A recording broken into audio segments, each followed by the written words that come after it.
السلام عليكم ورحمة الله وبركاته. النهاردة ان شاء الله نعمل فيديو جديد وبسيط. هنعمل غدا سهل كمان وسريع. تابعوا معايا الفيديو الاخر وهنعمل حاجة جميلة الخطيرة دي. تابعوا معايا الفيديو الاخر وان شاء الله يعجبكم. معايا كوبايتين لبن وكوبايتين مية، 2 بيضة، ملح وفلفل، معلقتين زيت، 3 كوبايات دقيق. اول حاجة هعملها حطيت هنا كوبايتين ميه مع كوبايتين اللبن. هنزل بالبيضتين. بسم الله الرحمن الرحيم. ممكن المكونات دي كلها تضربيها في الخلاط. هنزل بالملح والفلفل. اوعي تعمليه مسكر، يبقى تحطي فانيليا ولا الفلفل والشعره صغيره خالص ملح، ومعلقتين الزيت،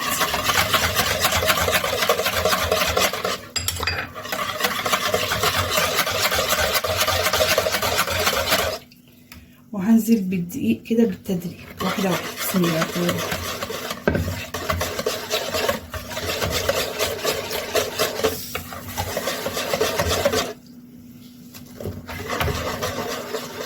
كده نزلت ب3 كوبايات دقيق.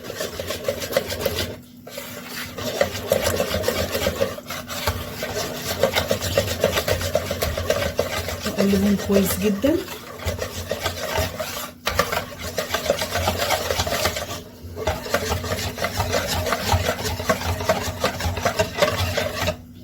بس كده. ممكن الخطوه دي تستغني عنها وتعمليها في الخلاط لو انت عايزه. بس هيبقى كده معانا بالطريقه دي ناعم خالص كده. لو لقيتيه مش ناعم خالص حطيه في الخلاط، تمام، او استمري في الضرب شويه بالطريقه دي. هسيبه بقى يرتاح شويه في التلاجة ونشوف الخطوه اللي بعدها. طبعا الخطوه بقى اللي بعدها اللي هي تعصيج اللحمه. انا عندي تعصيج اللحمه جاهزه، كنت انا معصجها كميه امبارح فشلت منهم شويه دول. تعصيج اللحمه مفرومه اللي هي نص كيلو لحمه مفرومه، بصلتين مفرومين، فلفلايه او فلفلتين، وطماطميه مفرومه. وبتحطي طبعا على النار كل الاول اللحمه، بعدين البصل، بعدين الفلفل، بعدين الطماطم، وتحطي معلقتين صلصه، وبتنزلي بكوبايه او كوبايتين عصير طماطم، وطبعا الملح والفلفل والبهارات والحاجات دي. تمام. بقى انا كده معصجه اللحمه، هسيبها بقى في جنب، وهبدا بقى في طريقه البشاميل. البشاميل عباره عن معلقتين كبار زبده ومعلقتين كبار زيت، 4 معالق دقيق، 3 كوبايات لبن. ممكن تعمليهم كوبايتين لبن وكوبايه ميه، بس هما دول 3 كوبايات لبن. نروح بقى كده على النار.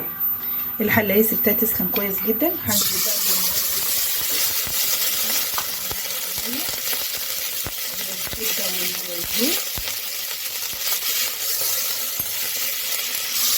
خلاص كده الزبده مع الزيت. هنزل ب4 معالق دقيق واقلبهم كويس جدا. بسم الله الرحمن الرحيم. هسوي كده الدقيق.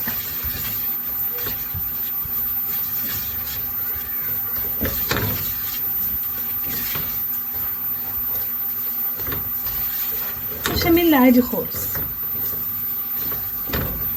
هنزل بقى ب3 كوبايات لبن واقلب كويس جدا. بسم الله الرحمن الرحيم.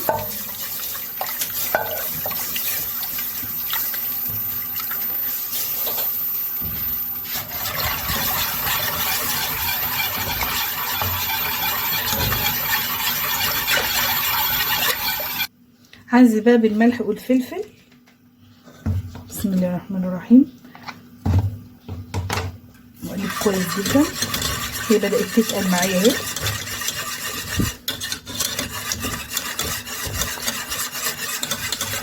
ممكن تنزلي بمكعب مرق الدجاج. عندي مكعب اهو.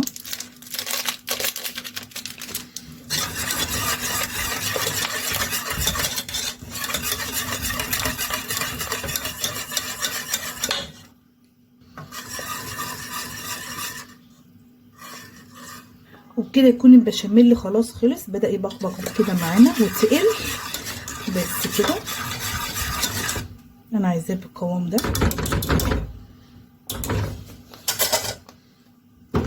اهو. تقيل ازاي؟ بس انا بقى هطفي عليه ونشوف ايه الخطوه اللي بعدها. هنا بقى سخنت اللحمه المعصجه اللي انا معصجاها امبارح، حطيتها في طاسه على النار قبل ما اسخنها. طاسه تانيه كده على البوتاجاز اللي هي طاسه الكريب، هبدا ايه اعمل عليها الكريب. اسيبها بس تسخن شويه واحط لها مسحه زيت وابدا ايه اعمل الكريب. احط نقطه زيت كده بسيطه، بسم الله الرحمن الرحيم، وادهنها كده بالشكل ده.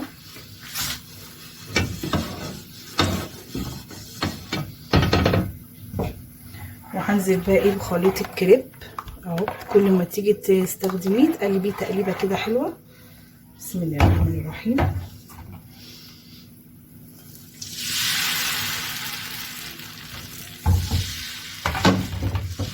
واحده واحده كده تلفي الصينيه كده واحده واحده بس كده. بدأت هي تستوي، انا مش همد ايدي عليها خالص، ان لقيتها ايه تفك شويه كده من الطاسه.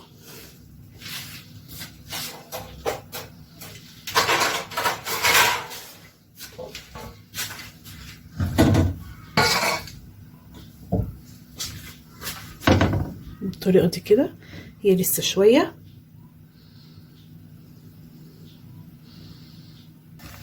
اسيبها لحد لقيتها بالطريقه دي بدات تفك من الصينيه خالص.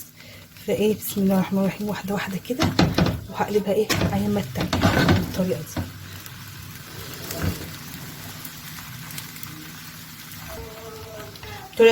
بالطريقه دي الوشين اهمت. بسم الله الرحمن الرحيم استووا. فاشيلها واحطها ما بين فوطه، احطها كده بالطريقه دي ما بين فوطه كده واغطي عليها لحد ما اخلص الكميه كلها. ماشي. هقلب برضك الكريب ده تقليبه كده بسيطه وهنزل في الطاسه كده. بسم الله الرحمن الرحيم. بقلبها بسرعه كده. هي محتاجه هنا شويه كده اديها بس كده. وهعمل فيها برضك زي ما عملت في الاولانيه، هسيبها براحتها خالص لحد ما تستوي وتسيب الحروف الطاسه. اهي بالطريقه دي. اول ما شفت لقيتها سابت الطاسه فهقلبها ايه على الوش التاني. بسم الله الرحمن الرحيم.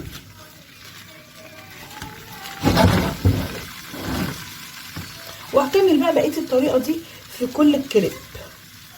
اول هحط الكريب واحده واحده، اول ما سابت الطاسه هقلبها يمه التانيه واكمل بقيه الكميه وارجع لكم. كده اكون خلصت كميه الكريب كلها بالطريقه دي اهي. بسم الله ما شاء الله اهو. حطيتهم كلهم كده فوق بعض وغطيتهم بفوطه عشان ما ينشفش. ونكمل بقى بقيه الطريقه هنعملها بقى ازاي. معلش ما خدتش بالي، انا عملت طبقه. حطيت الاول في الصينيه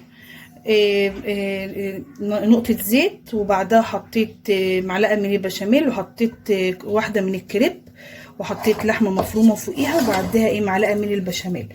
معلش ما خدتش بالي ان الموبايل ما كانش بيصور. تمام. هعملها بقى معاكم تاني في الخطوه التانيه. هجيب واحده من الكريب بالطريقه دي كده. بسم الله الرحمن الرحيم اهي كده. هحط فوقيها لحمه مفرومه واوزعها كلها كده.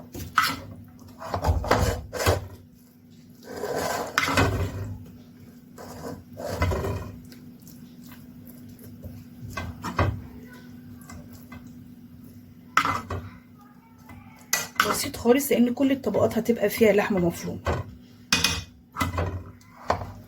كده. واجيب بقى معلقه من البشاميل. بسم الله الرحمن الرحيم. والبشاميل معلش تقيل شويه معايا عشان سبته شويه كتير، واوزعه كده واحط الطبقه التانيه من الكريب،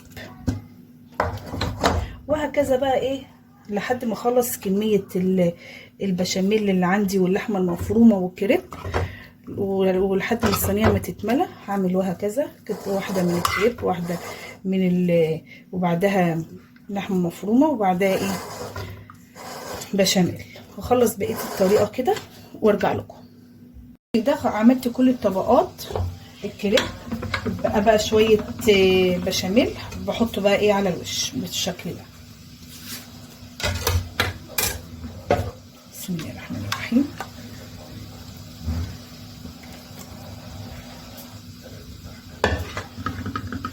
وزعه كويس جدا كده على الكريب. وانا قايده الفرن من فوق ومن تحت، هدخله ايه 10 دقايق بس من تحت، وبعدين هطفي عليه واسيبه بس من فوق ياخد وش. وبعدين قبل ما ياخد وش اروح مطلعاه، هعمل عليه بيضايه، هفقش عليه بيضه. ممكن لو عندك جبنه موتزاريلا ممكن تحطي عليها جبنه موتزاريلا، تبقى طعمها حلو قوي. مش عندك هتعملي بيضه زي ما انا هعمل.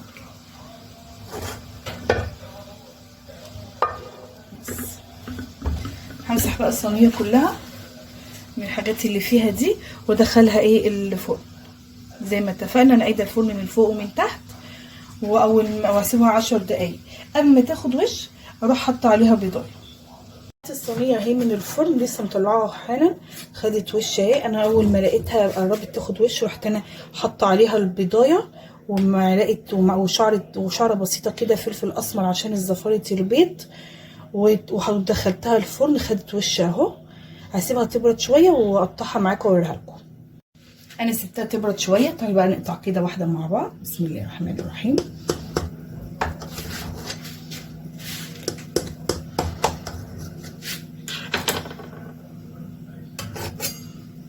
سلكها كده عشان ايه تطلع معانا سهله.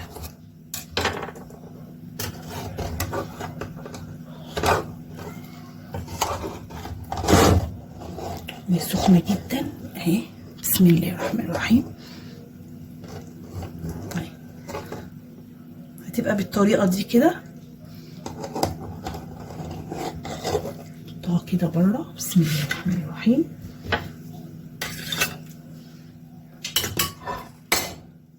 هتبقى بالطريقه دي بالشكل ده كده، طبقات من الكريب محشيه لحمه مفرومه وبشاميل. حاجه سهله وسريعه ممكن نعملها لو عندنا ضيوف، نقدمها على السفره مع طبعا بقيه الاكل. حاجه سهله وهتشرفكم وحاجه جديده، وان شاء الله تعجبكم يا رب ويكون عند حسن ظنكم. وكانت معكم ايمان هلال، وكده وصلنا لاخر الفيديو. والسلام عليكم ورحمه الله وبركاته.